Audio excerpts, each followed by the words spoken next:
The last track we're going to listen to on Around the Fur is called Headup. Also, this is 6 minutes, so it's the longest one so far.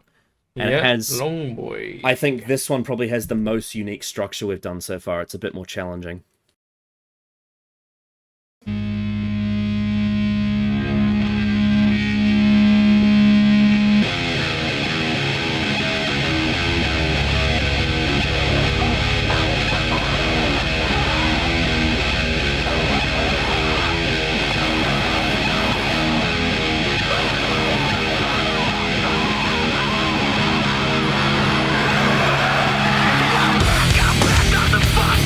I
quite different halves, isn't it?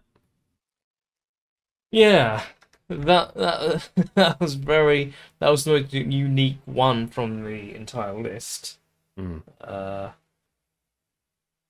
yeah, very eerie. I think just very eerie. Yep. I mean, But the the instrumentals again, just very cool to listen to. They've very been very cool. consistent on this album. Yeah. I think if it was just the first 3 minutes, it probably wouldn't work because the whole point of the song, in terms of the story, is that it's about their friend who died in a car accident, uh, which is Hmm. interesting because many years later, the bass player from this band was also in a tragic car accident as well, which we'll get to later at some point. But that's the reason why it's called Head Up, because it's like keep your head up when you're driving. Which is interesting that we just listened to a song called Be Quiet and Drive Far Away. Um, but the first 3 minutes, it is new metal, but it's a venting of frustration about what happened. And then the second half is the feeling that you have after that person has died. That's kind of what I think the song is trying to do. So it's you get the fucking pay attention when you drive, keep your head up. What are you doing? You stupid, like, absolute, like, you know, what are you doing with your life? Um, but then, you know, you walk into this world, you head up high, but then it just sort of like the the guy dies and then he's gone, and then you get that really morose, like, atmospheric section in the second half where he's just sort of looking back in regret over the whole situation. Hmm. Interestingly, on the original release, they actually fade out the instrumental early, but in recent Ah. times they've featured the full length one now because I think the song works great as the full length instrumental with the whole thing at the end where it kind of that little effect they use at the end to end it. I think works really well, and to cut off early just kind of worsens the song, I reckon. Yeah, I see what you mean. Yeah, but it's a unique thing in the sense they're doing a tribute to someone who died in a really stupid way. If that makes sense, like they loved the person, but they hated the way he died. What are your sort of overall first impressions of Deftones? I would say that their album is probably what's put them when you compare it to just the first two songs we listened to, you can see just a massive gap in terms of being concise, but also allowing still that sort of alternate sort of expression, Mm-hmm. you could say. Because that's what makes probably some of the best musicians is that even when you're in within a certain genre, you allow yourself to still bring your uniqueness, but you need to be able to put it in a way where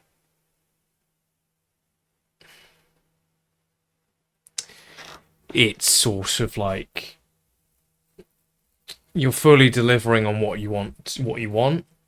And I feel like with the first two songs, while you have that sort of energy and it was sort of fast paced and very just cliche heavy metal hardcore, you have this album which does that, but also still has what I guess you could say Deftones has their what they are is unique to them and part of this album, and that's sort of what separates from just decent artists from potential like well, I feel like to say world class because I'm so fucking football brained, Mm-hmm. but you get what I mean. I think it's like, Um, for example, like when you hear something like Seven Words, you're like, oh yeah, this is a popular metal song, but it's so similar to others.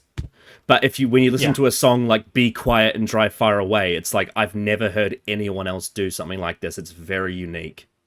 It's like original to this band to do a song like that. Hmm. The next album, the third album, White Pony, is my favorite Deftones album. I feel like this is when they peak in terms of creativity. And one of the reasons why is because they bring in another band member, Frank Delgado, on keyboards and synthesizer to give it like an extra layer of sound. I think that ingredient is what gives them like the finishing touches, and it's when they really start to incorporate more shoegaze elements into their sound as White Pony. And Hmm. yeah, when we get to that next time, I'm really hoping that you like it, because this, for me, the White Pony style of Deftones music is why I love Deftones. I mean, again, as an individual song, "Be Quiet and Drive Far Away," "Around the Fur," my summer, like I love those songs.